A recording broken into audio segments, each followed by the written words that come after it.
Hi hello నమస్తే welcome back to iDream media. ఈరోజు మనతో ఉన్నారు క్వాలిఫైడ్ ఫైనాన్షియల్ ఎక్స్పర్ట్ అయిన అండ్ క్వాలిఫైడ్ ఫైనాన్షియల్ ప్లానర్ అయిన సాయిరామ్ గారు. సార్తో మాట్లాడదాం.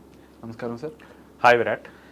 జనరల్గా మార్కెట్ క్రాష్ అనేది మనం చూస్తూ ఉంటాం, డెఫినెట్లీ అవుతుంటుంది ఈ ఇయర్లో. అండ్ లాస్ట్ టైం మనం ఫ్యూ వీక్స్ బ్యాక్ చూసుకున్నట్లయితే హెవీ బ్లడ్ బాత్ అని చెప్పొచ్చు market crash.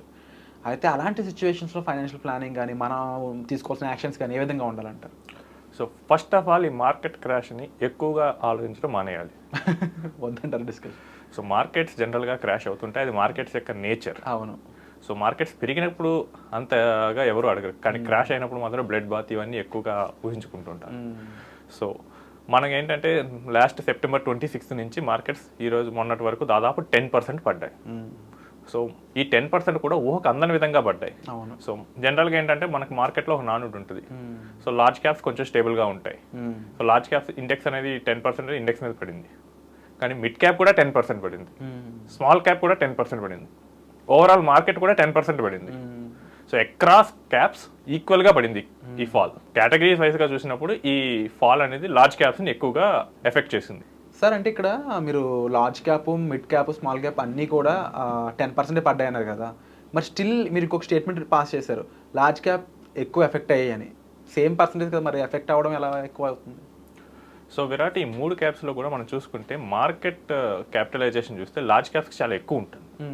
Almost 70% of the market value large క్యాప్స్లో ఉంటుంది. ఓకే. సో మన ఇన్వెస్ట్మెంట్స్లో కూడా దాదాపు అట్లీస్ట్ చాలామంది ఏంటంటే పర్ఫెక్ట్గా ప్లాన్ చేసిన 50% లార్జ్ క్యాప్స్లోనే పెడతారు. సో అక్కడే వాళ్ళకి 10% ఫాల్ వచ్చింది. అండ్ ఈ స్మాల్ క్యాప్స్, మిడ్ క్యాప్స్ కూడా 10% పడ్డాయి. అంటే వాటిలో ఎక్కువగా సెల్ జరగలేదు. సెల్ వాల్యూ ఎక్కడ జరిగిందంటే లార్జ్ క్యాప్స్లో జరిగింది. వాల్యుయేషన్ ప్రకారం అది ఎక్కువ దెబ్బతిందంటే. అవును. మనకేంటంటే జనరల్గా లార్జ్ క్యాప్స్ 10% పడితే కనుక ఆ ప్రెషర్తో మిడ్ క్యాప్స్ ఇంకా అంతకన్నా ఎక్కువ పడాలి, స్మాల్ క్యాప్స్ ఇంకా డబల్ పడాలి. బట్ మనకి వాటిలో అంత ఫాల్ అయితే మనం చూడలేదు. అండ్ ఈ సెల్లింగ్ కూడా మెయిన్ రీజన్ ఏంటంటే ఫారెన్ ఇన్వెస్టర్స్ వెళ్ళిపోవటం. సో వాళ్ళకి ఏంటంటే అక్కడ ట్రంప్ గెలిచాడు, సో ఎఫ్ఐ సెల్లింగ్ ఎక్కువ జరిగిందంటే. సో డాలర్ అమెరికా ఫస్ట్ అనే అప్రోచ్ తీసుకున్నాడు ట్రంప్. సో డాలర్కి అప్పుడు అమెరికా ఫస్ట్ అంటే డాలర్ పెరుగుతుంది. సో ఈ ఫారెన్ పోర్ట్ఫోలియో ఇన్వెస్టర్స్ కూడా బటర్ఫ్లై ఇన్వెస్ట్మెంట్స్ లాంటి వాళ్ళు. సో వాళ్ళకి ఏంటంటే ఇక్కడ నుంచి వాళ్ళకి డాలర్లోనే సేఫ్టీ, అంటే ఇక్కడ నుంచి వాళ్ళు వెళ్ళిపోతారు, ఎంత ఫాస్ట్గా వచ్చారో అంత ఫాస్ట్గానే వెళ్ళిపోతారు. సో ఈ ట్రంప్ గెలవటం వల్ల అండ్ ఆ గెలుస్తాడు అన్న ఊహాగానాలు రావడంతోనే ఈ ఫాల్ అనేది మనకి బిగిన్ అయింది. మరి దీనిపై మీ ఒపీనియన్ ఏముంటుంది సార్? సో మార్కెట్ని మనం ఎప్పుడు టైం చేయకూడదు. సో టైం చేస్తున్నా అంటే అది చాలా రిస్క్గా కూడుకున్న వ్యవహారం. సో మనకి ఇప్పుడు దాదాపు 10% పడింది. ఫారెన్ పోర్ట్ఫోలియో ఇన్వెస్టర్స్ వెనక్కి వెళ్ళిపోయారు, కానీ మన రీటైల్ ఇన్వెస్టర్స్ మ్యూచువల్ ఫండ్స్ ద్వారా కానీ వాళ్ళ సేవింగ్స్ ద్వారా కానీ స్టాక్ మార్కెట్లో ఎవ్రీ మంత్ ఎస్ఐపిస్ ద్వారా మనకి యాడ్ చేస్తూనే ఉన్నారు. సో ఆ ఎడిషనే లేకపోతే కనుక ఈ ఫాల్ ఇంకొంచెం ఎక్కువ ఉండేది. సో దీన్ని మనం ఫాల్ కన్నా కూడా కరెక్షన్ అంటే బెటర్. సో ఇది జస్ట్ 10% కరెక్షన్. సో మనం కోవిడ్ లాంటి ఫాల్స్ కూడా చూసాం. సో ఇవి మనకి కామన్. ఈ ఫాల్ కూడా we're expecting within 2 months ఇది క్లోజ్ అవుతుందని. So but it is just an analysis. So ఇది నా ఒపీనియన్ మాత్రమే. సో ఇలాంటి టైంలో మరి మనం చేసే ఇన్వెస్ట్మెంట్స్ మీద, ఆల్రెడీ చేసిన ఇన్వెస్ట్మెంట్స్ మీద ఎలాంటి కేర్ తీసుకోవాల్సి ఉంటుందంట? సో మనం ఇన్వెస్ట్మెంట్ దేనికోసం చేసావో ఆ క్లారిటీ మనం ఫస్ట్ ఒకసారి గుర్తు చేసుకోవాలి. సో మనం చేసిన ఇన్వెస్ట్మెంట్ కనుక 10 years తర్వాత అయితే ఈ మార్కెట్ కరెక్షన్ గురించి మనం ఏం వరి అవ్వాల్సిన అవసరం లేదు. సో మనకి మహామంది మనం ఊహిస్తే ఏంటంటే జూన్ జూలైలో ఎంత వాల్యుయేషన్ ఉందో సో తిరిగి అదే వాల్యుయేషన్కి మనం వచ్చాం. సో ఈ కరెక్షన్ గురించి మనం ఎక్కువగా భయపడాల్సిన అవసరం లేదు. అండ్ మోస్ట్లీ ఎవరైతే మ్యూచువల్ ఫండ్స్ ద్వారా వాళ్ళ పోర్ట్ఫోలియో కన్స్ట్రక్ట్ చేస్తున్నారో వాళ్ళ పోర్ట్ఫోలియోస్ 10% ఏం పడలేదు. నేను మన క్లయింట్ పోర్ట్ఫోలియో రివ్యూ చేశాను. సో ఈ మార్కెట్ ఫాల్ 10% అయినప్పుడు కూడా అతని ఇన్వెస్ట్మెంట్ మోస్ట్లీ 3% కరెక్ట్ అయింది. సో ప్రాఫిట్స్ అయితే 0.3% వాల్యుయేషన్తో చూస్తే ఎవాపరేట్ అయ్యాయి. సో మన గోల్ని మనం మెయిన్గా ఫోకస్ చేసుకోవాలి. సో దానికి తగ్గట్టు మన ఇన్వెస్ట్మెంట్స్ ఉన్నాయో లేవో చూసుకోవాలి.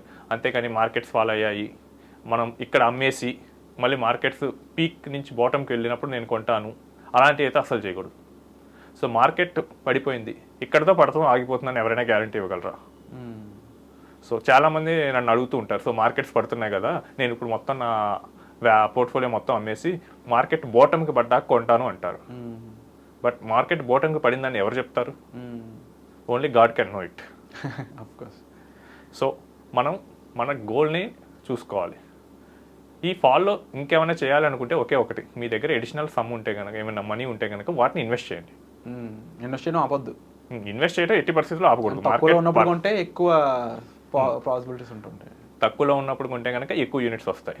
సో అది కూడా మనకి లాంగ్ రన్లో చూసినప్పుడు ఆ యూనిట్ వాల్యుయేషన్ వల్ల కూడా మనకి ఎక్కువ డీవియేషన్ అయితే రాదు. మనకి చేయాల్సిన పని ఏంటంటే మార్కెట్ పడుతున్నా కొనాలి, మార్కెట్ స్టాగ్నెంట్గా ఉన్నా కొనాలి, మార్కెట్ పెరుగుతున్నా కొనాలి. సో మన పని ఏంటంటే మనం ఇన్వెస్ట్ చేయటం, అంతేగాని మనం దాని మీద కాల్స్ తీసుకొని ఇవన్నీ చేస్తూ ఉంటే మార్కెట్ మనకు అందని ఊహకు అందని విధంగా బిహేవ్ చేస్తుంది. అండ్ మోస్ట్లీ ఈ మార్కెట్ క్రాషెస్ అన్ని 1 yearలోనే రికవర్ అయ్యాయి. ఓకే. సో ఇది కొంచెం ఫాస్ట్గా కూడా రికవర్ అవ్వచ్చు, లేదా 1 year కొంచెం డీలే అన్న అవ్వచ్చు. బట్ ఇది ఒక ఆపర్చునిటీగా ఫీల్ అయ్యి సో మన ఇన్వెస్ట్మెంట్స్ డిలే చేయకుండా తొందరగా కంటిన్యూ చేసేయండి. అంటే సాయిరామ్ గారు, ఇప్పుడు ఎలాంటి మార్కెట్ క్రాష్ జరుగుతున్న టైంలో మనం ఎలాంటి అసెట్స్లో ఇన్వెస్ట్మెంట్స్ పెంచుకోమని, ఇప్పుడు ఇన్వెస్ట్మెంట్స్ చేయడం కంపల్సరీ కన్సిస్టెంట్గా ఉండమన్నారు కదా, but assets A asset correct అంటారు? సో ఇది ఏంటంటే చాలా ట్రిక్కీ క్వశ్చన్గా ఉంటుంది విరాట్. సో మన రూల్ ఏంటంటే, సో మనం ఎప్పుడు ఎక్కడ కొనాలి, వాల్యుయేషన్ తక్కువలో ఉన్నప్పుడు కొనాలా లేకపోతే ఎక్కువలో ఉన్నప్పుడు కొనాలా? జనరల్గా తక్కువ ఉన్నప్పుడు వాల్యుయేషన్ కొంటే కాస్త పెరిగినప్పుడు లాభాలు వస్తాయి అనుకుంటాను. సో ఇక్కడ ఇప్పుడు మార్కెట్ ఫాల్లో తక్కువ అయింది ఏంటి, ఈక్విటీ ఒకటే. Of course. సో మన ఏ ఈక్విటీ బేస్డ్ అసెట్ అయినా కానీ ఈ టైంలో మనం కొనుక్కోవచ్చు. మరి ఇక గోల్డ్ పరిస్థితి ఏంటి? సో గోల్డ్కి వచ్చేసరికి అది different story. US dollar strength అవటం వల్ల మనకు అక్కడ అది గోల్డ్లో కూడా చేంజ్ వస్తుంది. సో ఈ ఫాల్లో దానికి సంబంధం ఏమీ లేదు.